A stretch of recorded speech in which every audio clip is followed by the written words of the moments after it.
again. And so when I did get myself sorted out, and in 2014, we started to plan this big vacay that we were going to have in March of 2015. November, ending of November to December 2014, I was taking a shower and I felt a lump. But the funny thing about that lump was, a couple months before that, I was looking on YouTube to see how I could get my boobs perky again naturally. Because after having a kid, gravity takes toll. So I found this video that said I was supposed to massage it every day and whatnot. So here it is. This boob was getting bigger and fuller, and it was like all perky and looking good, and I was really happy. And it felt good. And then one day, while taking a shower, I looked and I'm like, this one looks perky and nice, but this one looks the same. What's going on? So then I did my breast examination and I felt a huge lump in the one that was perky. Of course, it was perky because there was a lump in it, making it perky. Anyway, I told one of my sisters, and then we just forgot about it because they waited for me for 5 years to go to Jamaica. And I didn't want to dampen that spirit, and it was my older sister's birthday also, so I didn't want to be like a downer on everything. So I'm like, if this is my last trip, it's going to be my last trip. It's going to be the best trip. I'm going to go rock out, and then when I come back, I'll deal with it. So fast forward to March of 2015, I went to Jamaica. I noticed a difference, though. I noticed there were differences as time progressed. The skin on my breast was different. It looked like an orange peel with those little dimples, and it started to look more waterlogged, if I can say so. It didn't look like regular skin. And then my nipples started to invert. When I saw these changes, I knew that there must have been something wrong. So again, like everybody else, I went on Google and I Googled all those symptoms, and then it did say it was big time. Those were symptoms of cancer. So when I went to Jamaica, yes, I had fun, but underneath all of that, I was still worried. I was still concerned. Did I tell my family? No. I wanted it to be the best time that we ever had, and if it was the last time we were gonna have, I wanted it to be the best.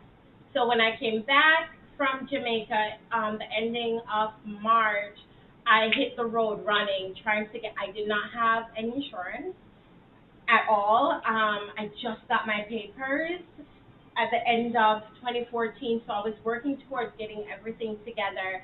And so I called around, I called hospitals, I called.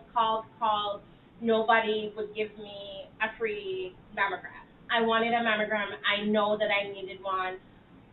St. Joe's, no, like I was calling around. Then I found this place on Because We Care on Google. So I called Because We Care for Michigan, and she said, you're not a citizen, so we can't help you.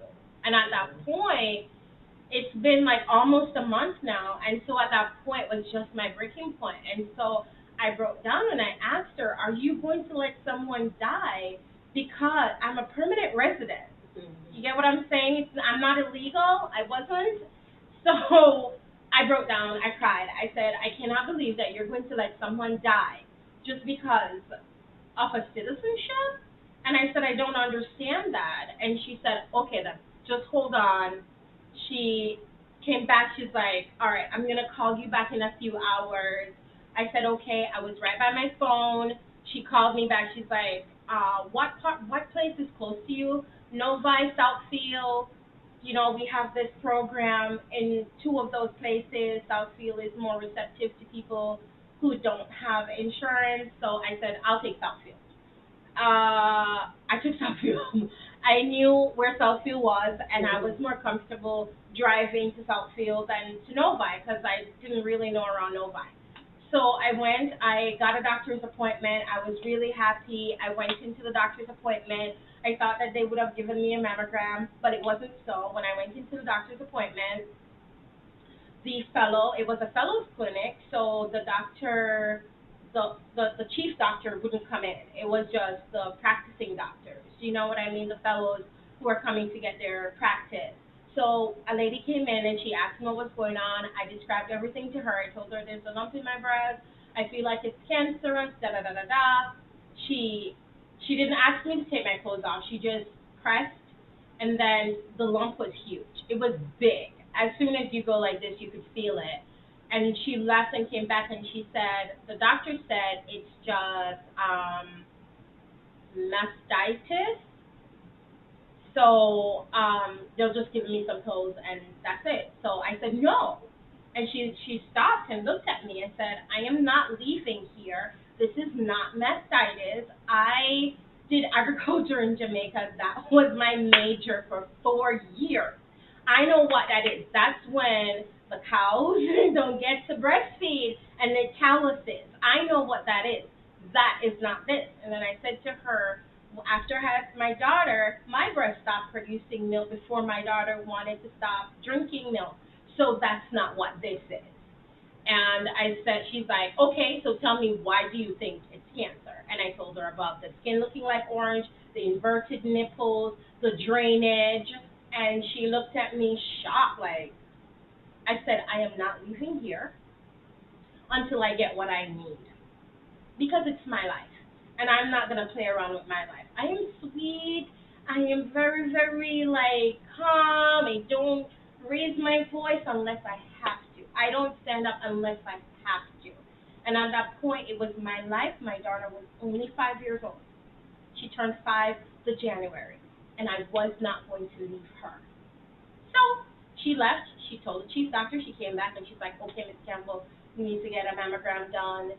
After I got the mammogram, they called me in like a couple days. They're like, you need to get an ultrasound.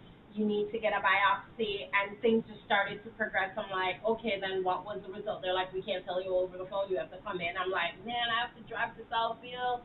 I'm like, so I was working at Walmart at the time, and the coworker of mine, his wife, also had breast cancer. She was going through the whole thing. So he said to me, if they didn't tell you on the phone or they didn't call you, like 2 weeks passed and I got no call, nothing. And he was like, if that happened, maybe there was nothing. Because if they had seen something, they would have called you right away. So I'm like, that doesn't sound right to me. I was leery because during the ultrasound and the biopsy, I heard them saying, oh, yeah, you see that big one? It's 1 o'clock. At 12 o'clock. So there was like one here or one here. Mm-hmm. And so I heard them and I asked, what does 1 o'clock mean? What does 12 o'clock mean? It has something to do with the direction from the nipples or something like that. Yeah. So I asked and I'm like, does it look serious? And they were like, we can't say. And I was like, okay. You know, and I was like, I mean, they didn't tell me. I wouldn't tell anybody. It's like, we can't say right now. They took a sample, whatever. Anyway, fast track, 2 weeks. I called in. I'm like, hey, what's up? I haven't gotten any results. Nobody said anything to me. I haven't gotten a call. There were no voicemail left on my phone. I've been in this limbo for like 2 weeks, like waiting to exhale. You know what I mean? And so they're like, well, Miss Campbell, we can't give you this information over the phone. You have to come in. And I'm like, oh, man. So I drove to Southfield. I think it was a Friday, because that's when their clinic is open. So I went there the Friday. I sat in the room. They did what they normally do, and they had me waiting in there for like more than 15 minutes. I was just sitting there sweating, like, what is it going to be? Are you going to tell me that it's the worst news possible, or is it going to be like, you guys were right and I was wrong? And I don't mind taking the wrong, because at that point, it would be cool. That means I'm alive and I'm good.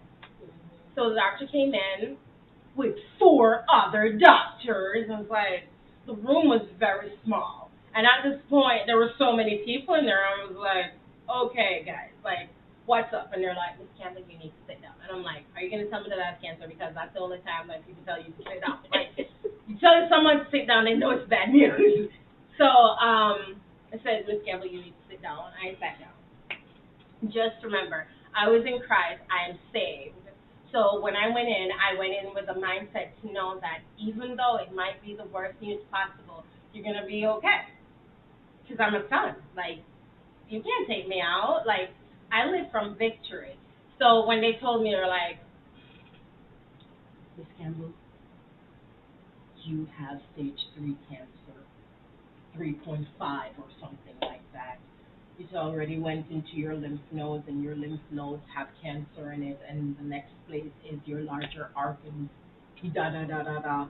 And I said, oh, really? So I started to laugh, and the doctor said, that's okay. It's natural. Well, he wasn't saying, like, he didn't say, that's okay. At first, he was like, it's not a joke. And I'm like, I know. But, like, what do you want me to do? Do you want me to cry about it? You know? And at that point now, I decided to tell my family. Oh, so all this time you were going, I was nobody doing it knew all by where you were myself. going and why. Oh. I dropped my kid off at school.